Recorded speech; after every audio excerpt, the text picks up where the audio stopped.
Ah, salut à toi qui verra cette vidéo. Bon, alors je vais te répondre dans cette vidéo. Je vais te répondre. Un débat sur les combats des consoles, on s'en fout. On ne sait même pas si on va pouvoir passer l'hiver avec l'augmentation des prix de l'énergie. Ah bon? Ah bon? Quel prix de l'énergie? Il a dit quoi ton copain Macron? Je sais pas, hein, si tu regardes BFM Télé ou iTélé, il l'a dit à toutes les sauces. Tu ne sais pas?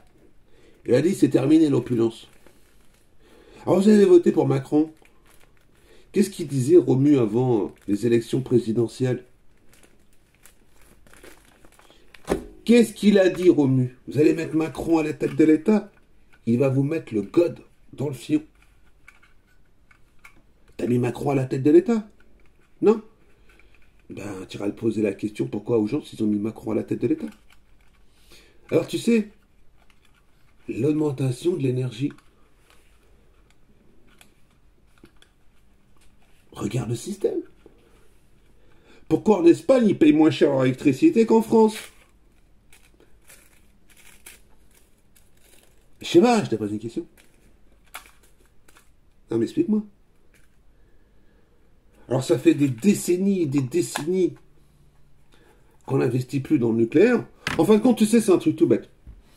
Si tu dois aller poser la question à des gens, tu dois aller poser la question aux gens qui gouvernent ton pays depuis environ 15 ans.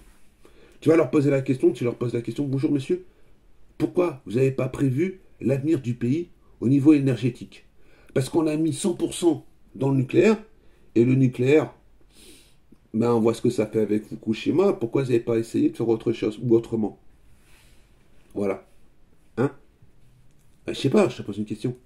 Est-ce que c'est Romu, en faisant un débat sur le prix de l'augmentation de l'énergie, qui va changer le problème? Est-ce que tu as vu le dupe aussi? Le marché de dupe, parce que tu sais peut-être pas, mais quand on te donne le prix du kilowattheure, c'est pas dans une usine atomique, c'est dans une usine au gaz. Alors comme le prix du gaz, il explose en ce moment, grâce à tes copains de l'Europe, qui ont fait des sanctions contre la Russie, et que notre ami Poutine, il a dit je vais poutiner le fion. Qu'est-ce qu'il a dit ton Premier ministre de l'économie? Nous allons mettre l'économie de la Russie à genoux. Qui c'est qui est à genoux en ce moment sur le bureau à Poutine en train de le sucer pour avoir du gaz? Il y a l'Allemagne, il y a d'autres pays européens qui ont signé les sanctions. T'as pas vu les bateaux là qui prennent le gaz et qui le mettent dans d'autres bateaux qui arrivent en France? Ah, t'es pas au courant de l'histoire? Ah bah non. Bah non, parce que toi, la seule chose que tu sais dire, c'est le prix d'augmentation.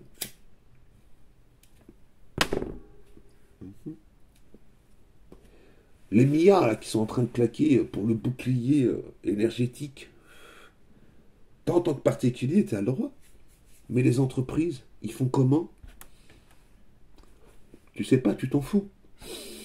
Ben, si le patron, il a plus de courant, tu vas aller faire quoi dans ton entreprise? Tu vas regarder passer les avions? Non, mais je sais pas, je vous pose juste une question comme ça. Ah, ok, bon, c'est pas grave. Alors, tu sais, c'est pas parce que je vais faire une radio libre sur le prix d'augmentation des énergies. Est-ce que tu as vu aussi le prix de la viande? Est-ce que tu as vu le prix des pâtes? Est-ce que tu as vu le prix du café? On n'a jamais vu ça. Tout augmente sauf nos salaires. Mais te plains pas. T'es en France. T'as le bouclier fiscal. Tu as eu la totalité. Ne t'inquiète pas. Ça va bien se passer. Et tu as vu ce qui est comme pour projet de loi, là, si tu te restreins pas sur sur ta consommation électrique. Non. Tu as vu ce qu'ils ont fait en Suisse? Il y aura une police de l'énergie. Ils vont venir chez toi, ils vont te mettre un PV. Ou tout simplement, EDF, il va regarder avec le compteur Linky. Et s'il consomme trop, pouf, on te coupe le courant. Ah, tu sais pas? Mais t'inquiète pas, ça va bien se passer.